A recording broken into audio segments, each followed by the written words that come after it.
उमेदवारी अर्ज भरायच्या अखेरच्या दिवशी म्हणजे आज राहुरी विधानसभा मतदारसंघाच्या पोटनिवडणुकीमध्ये अत्यंत मोठा ट्विस्ट आलाय। कारण माजी मंत्री राष्ट्रवादी शरद पवार गटाचे नेते प्राजक्त तनपुरे यांनी या निवडणुकीतून माघार घेण्याचा निर्णय घेतलाय। मुंबईतून राष्ट्रवादी शरद पवार गटाच्या पक्ष कार्यालयातून 2 अर्ज एबी फॉर्म हे राहुरीमध्ये पाठवण्यात आलेले होते। जर प्राजक्त तनपुरे यांनी अर्ज भरला नाही किंवा त्यांनी पक्षाची उमेदवारी घेतली नाही तर दुसऱ्या क्रमांकाच्या उमेदवाराला तो एबी फॉर्म देण्यात येणार होता आणि तसंच राहुरीमध्ये पुन्हा एकदा घडल्याचं पाहायला मिळतंय। मुख्यमंत्री देवेंद्र फडणवीस यांच्याशी बोलणं झाल्यानंतर प्राजक्त तनपुरे यांनी माघार घेतली। त्याच वेळेला पालकमंत्री राधाकृष्ण विखे पाटील, भाजपचे प्रदेशाध्यक्ष रवींद्र चव्हाण हे प्राजक्त तनपुरेंच्या कार्यालयामध्ये त्यांना भेटण्यासाठी गेलेले होते। त्या 3-4 नेत्यांमध्ये संवाद झाला। त्यांनी प्राजक्त तनपुरे यांची मनधरणी केली आणि त्यानंतर प्राजक्त तनपुरे यांनी निवडणूक न लढवण्याचा निर्णय घेतलाय। पण माघार झालेली असली तरी सुद्धा महाविकास आघाडीने या निवडणुकीमध्ये माघार घेतलेली नाहीये। तनपुरेंच्या माघारीनंतर नवीन उमेदवार हा भारतीय जनता पार्टीचे उमेदवार अक्षय कर्डिले यांच्या विरोधामध्ये देण्यात आलेला आहे। त्यामुळे 3 प्रश्नांची उत्तर मी तुम्हाला या व्हिडिओच्या माध्यमातून देणार आहे।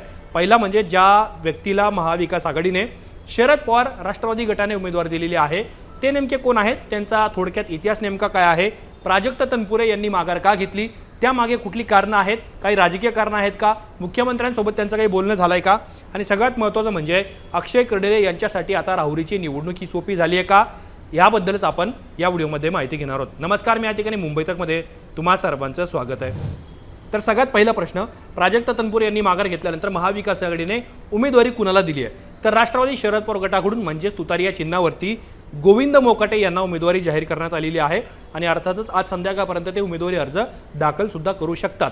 आता ते राष्ट्रवादीकडून लढणार असले तरी सुद्धा त्यांना काँग्रेस आणि शिवसेना उद्धव बाळासाहेब ठाकरे या दोन्ही पक्षांनी पाठिंबा दिलेला आहे। म्हणजे गोविंद मोकाटे आता हे भाजपच्या अक्षय कर्डिले यांच्या विरोधामध्ये महाविकास आघाडीचे उमेदवार असतील।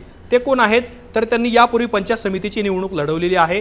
2014 मध्ये त्यांची मुलगी ही जीवर जिल्हा परिषदेच्या गटातून विजयी झालेली होती आणि याच निवडणुकीमध्ये काही कार्यकर्त्यांना किंवा लोकांना विषारी दारू पाजल्याच्या प्रकरणामध्ये गोविंद मोकाटे यांचं नाव आलेलं होतं। ते आरोपी होते आणि काही काळ त्यांना तुरुंगात सुद्धा जावं लागलेलं आहे। पण सगळ्यात मोठी ओळख गोविंद मोकाटे यांची काय आहे तर ते दिवंगत भाजपचे आमदार शिवाजीराव कर्डिले यांचे कट्टर विरोधी मानले जातात। त्यांचं तनपुरेंसोबत सुद्धा एक प्रकारे त्यांनी जुळून घेतलेलं होतं।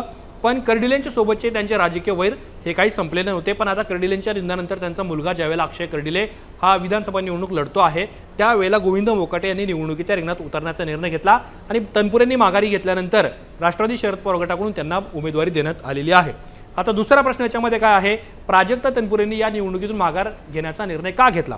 आता सगळ्यात आधी ही चर्चा सुरू याच्यामुळे झालेली आहे कारण प्राजक्त तनपुरेंना महाविकास आघाडीकडून उमेदवारीची ऑफर देण्यात आलेली होती, परंतु सूत्रांच्या माहितीनुसार त्यांनी त्याला नकार दिलेला होता आणि त्या नकारानंतर त्यांच्या कार्यकर्त्यांचं असं म्हणणं होतं की आपण तुतारी चिन्हावरती किंवा महाविकास आघाडीकडून न लढता अपक्ष निवडणूक लढावी असा त्यांच्या समर्थकांचा आग्रह होता आणि तोच आग्रह पुढे नेण्याचं काम प्राजक्त तनपुरे यांनी केलेलं होतं।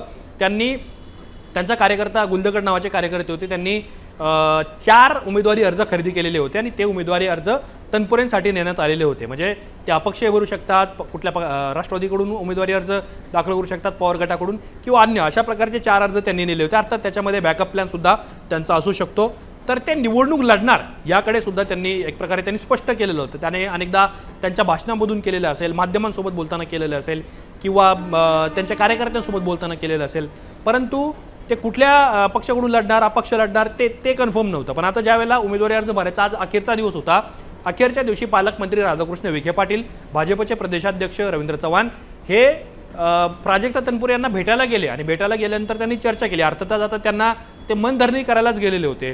मग त्या राहुरी कारखान्यावर सुद्धा चर्चा झालेली आहे की राहुरी कारखाना या कारखान्याच्या संदर्भात ज्या काही अडचणी आहेत, काही काळ तो कारखाना बंद सुद्धा होता, या कारखान्याबद्दल सुद्धा चर्चा झाली आणि पत्रकार परिषदेमध्ये या नेत्यांनी राहुरी कारखाना सुरू करू अशाबद्दलचं एक प्रकारे हमी आपण ज्याला म्हणूयात ती तनपुरे यांना देण्यात आलेली आहे।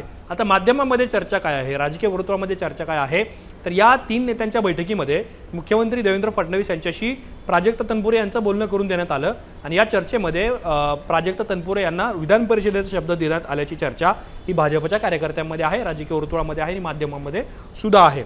आता विखे, चव्हाण आणि फडणवीसांच्या बैठकीमध्ये किंवा त्यांच्यासोबत चर्चा झाल्यानंतर प्राजक्त तनपुरे यांचं वर्जन अजून माध्यमांमध्ये येणं बाकी आहे।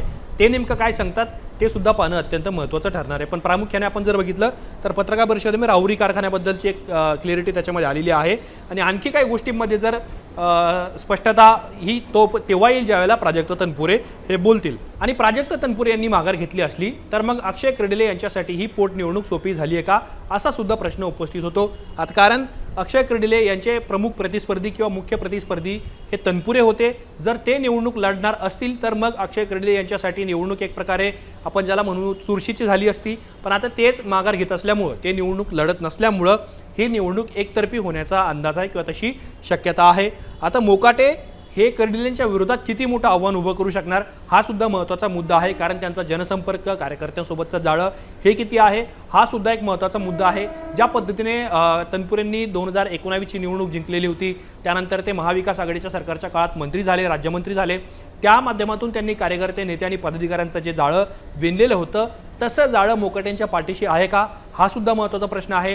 दुसरीकडे आपण जर बघितलं तर शिवाजीराव कर्डिले यांच्या कार्यकर्त्यांचं नेत्यांचं पदाधिकाऱ्यांचं जे जाळं आहे किंवा त्यांचा एवढ्या वर्षांचा जनसंपर्क जो आहे तालुक्यातला नगर पाथर्डी किंवा प्रामुख्याने राहुरी तालुक्यातला हा सगळा कार्यकर्त्यांचा समूह हा अक्षय कर्डिले यांच्यासोबत जाऊ शकतो। आणि सगळ्यात महत्त्वाचं म्हणजे संग्राम जगताप हे अक्षय कर्डिले यांचे नातेवाईक आहेत, त्यामुळे या निवडणुकीमध्ये संग्राम जगताप यांच्याकडून सुद्धा अक्षय कर्डिले यांना मदत होण्याची शक्यता आहे। त्यामुळं या निवडणुकीमध्ये ही निवडणूक भाजपसाठी एकतर्फी झाली का हा सुद्धा महत्त्वाचा प्रश्न या निमित्ताने उरतोच।